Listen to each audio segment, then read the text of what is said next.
So this guy's actually following them and kind of pretending to be watching this bear right here, right? Kind of pretending. And now he walks down to the aisle where the old men are.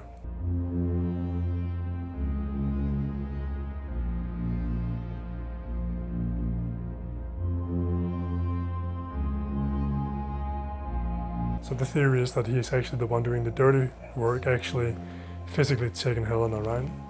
But that's not what we're going to talk about here. What we're going to talk about is a Barbie doll.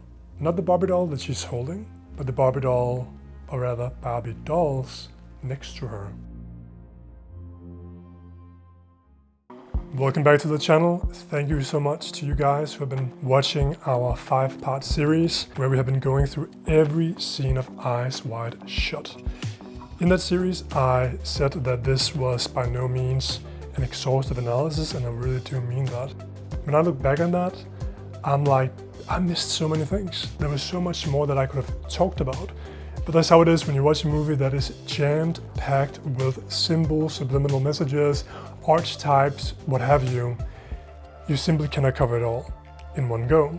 So in these forthcoming videos, including this one, we're going to be approaching the movie a little bit more specifically. We're going to be looking at specific archetypes, specific symbols, and how they tie to a greater socio-religious, socio-economic context. Not just when it comes to New York City or America, not just when it comes to Britain, which of course there are many connections to in this movie, not just when it comes to Vienna, which of course the movie is also connected to by virtue of the fact that the book that it's based on takes place in Vienna, but back to the Near East, back to ancient Canaan, back to Babylon, right?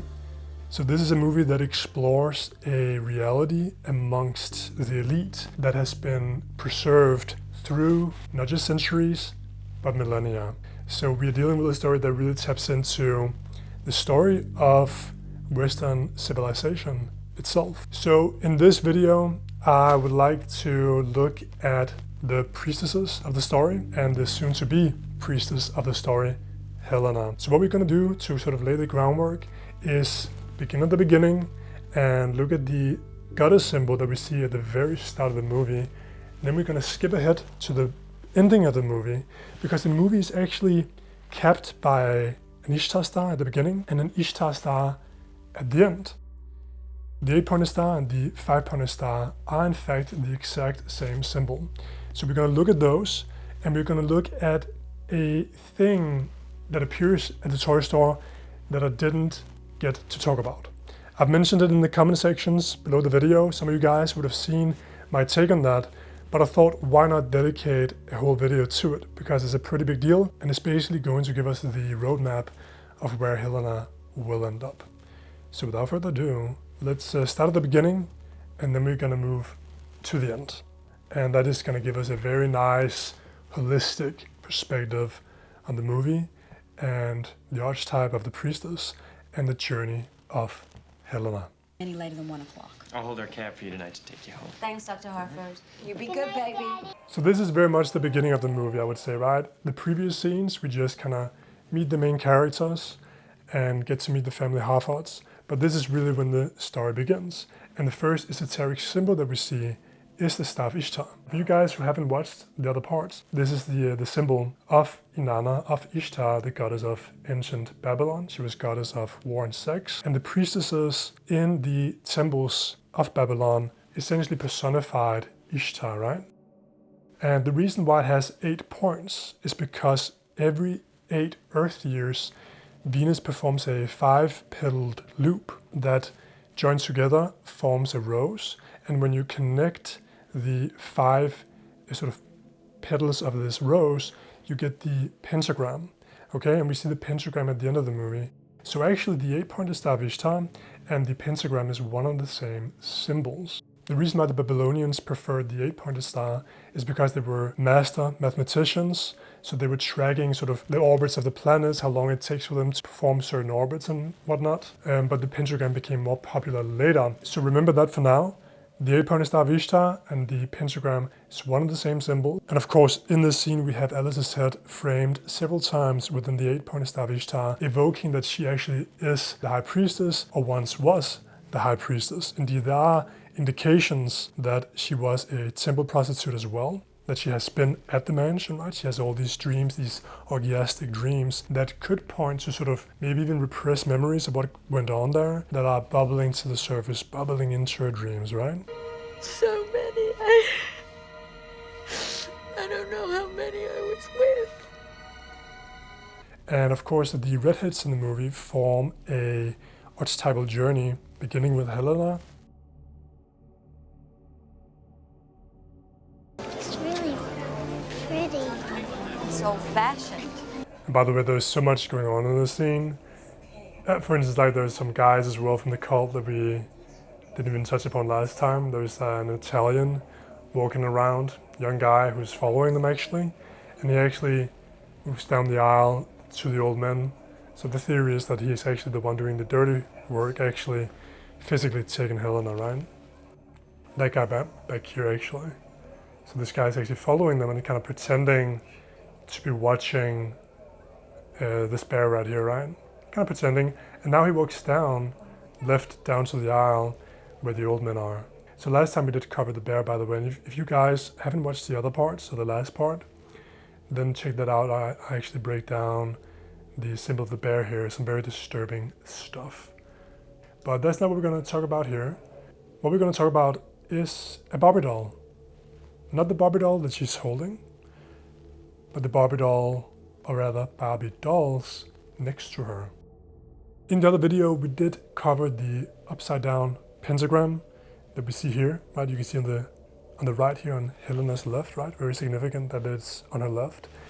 We have this plastic sort of opening where we have a Barbie doll and this plastic opening forms an upside down pentagram. You're probably familiar with this. It's one of the most sort of renowned or rather infamous esoteric symbols, right? And by the way, guys, a pentagram pointing upwards is not a satanic symbol. In fact, a downwards pointing pentagram is not a satanic symbol either.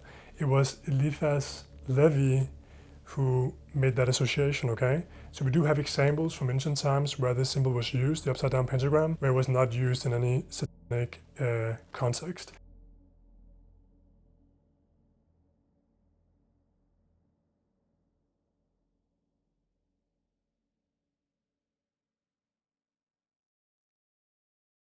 And the reason why a pentagram pointing upwards is not satanic is because that the fifth point in a pentagram represents spirit, with the other 4 points representing the 4 elements: fire, air, water, earth. So when it's pointing upwards, spirit is risen, if you will. When it's pointing downwards, spirit is fallen. So with this symbol, we sort of track the fall of Lucifer, right? When it's pointing upwards, we have Lucifer in heaven as a bright, beautiful, wise being that they were prior to the fall, right? Look up Isaiah 14, where you hear about Lucifer's state before the fall. But then when Lucifer is, because of their pride, removed from Eden and falls down from heaven and down to the abyss, that's where Lucifer becomes Satan, right? You can see that as fallen spirit, right? A fallen angel. And no, Lucifer is not a king of Tyre. King of Tyre's pride was compared to an angel that once lived in Eden in heaven. So we have that symbol here, right? But what I didn't cover last time is this Barbie doll above the box with the pentagram. This strangely alluringly dressed, red-clad Barbie doll. And what might be the significance of that? Well, Helena is holding up a pink dressed Barbie doll, right? It's a princess probably. It's sort of like what all young girls want to be, right? Every young girl wants to become a princess. And of course, a princess gets the prince and they live in a castle and they're happy ever after. Maybe they have some children and all is good in the hood, or rather all is good in the castle, right? So that's what all girls want. They want to find the prince and live in love, safety, and happiness. But some people have another plan for Helena, including her mother, and that plan does not include her becoming a happy, joyful young woman. Rather, it includes her becoming a scarlet woman, as symbolized by this Barbie doll. Now this symbol right here, combined with the upside down pentagram, is a biblical symbol. If you've read Revelation, you will probably be familiar with the image of Babylon the Great, known as the Mother of Whores. Right? It's an image of the forthcoming satanic Antichrist empire that the Bible actually prophesies will take over the globe. Yeah? And the symbol is a woman dressed in purple and scarlet riding a beast. Now this beast was the beast rising from the sea. It has 7 heads and it has 10 crowns. Now there is a whole other aspect that we could talk about regarding this beast, right? The 7 heads being the 7 continents of the world, the 10 crowns denoting the 10 kings of ancient Atlantis who sunk down, right? So the beast rises from the sea, right? Sort of like the re-emergence of the global kingdom of Atlantis. Now that's a topic for another video. We're not going to talk about the symbol from a grand global perspective, but from an intra-psychic, interpersonal, secret society context. Now this image is a derogative Israeli perspective on Ishtar, the goddess of the Babylonian Empire, that sacked Jerusalem, enslaved some 10,000 people, their entire elite, their royalty, aristocrats, priests and skilled workers, and then moved them to Babylon to serve the king and the kingdom and build up their economy and to serve them in other ways. And that's the reason why in the Bible you have Nebuchadnezzar having Israeli counselors like Daniel, the prophet Daniel. The goddess of Babylon is Ishtar, so that's the reason why they have such a derogative view on her, okay? Because she is the archetypal sort of conqueress, if you will, of Israel. So that's the image that this is evoking, right? The scarlet dressed woman riding the horned beast in Revelation. And of course Ishtar is shown on multiple stone tablets, standing with her heel on the back of a lion, right, on the back of a beast. So this ancient original image of Ishtar standing with the foot on the backs of lions became the Scarlet Whore riding the beast. And that is what is being evoked here with this scarlet dressed Barbie standing at top of the beast symbol, which you can sort of place over the consonants of a goat, right? With horns and all that. Why would Kubrick do this? Why would he place a scarlet dressed Barbie atop the beast symbol to evoke Babylon the Great, the Mother of Whores, riding the beast, which in turn is derived from Ishtar standing with her heels on the backs of lions? Well, the reason has to do with what happens to Helena at the end of the movie. As we see here, Alice is leading Bill and the daughter down this aisle where we saw the Italian goon go, right? The Italian guy, he walked on the other side of the aisle. So he's down there on the other side of the aisle waiting for Helena. Meanwhile, we have these two old men who are part of the cult, right? We see them in the beginning of the movie several times at Victor's mansion where many of the secret society members were present.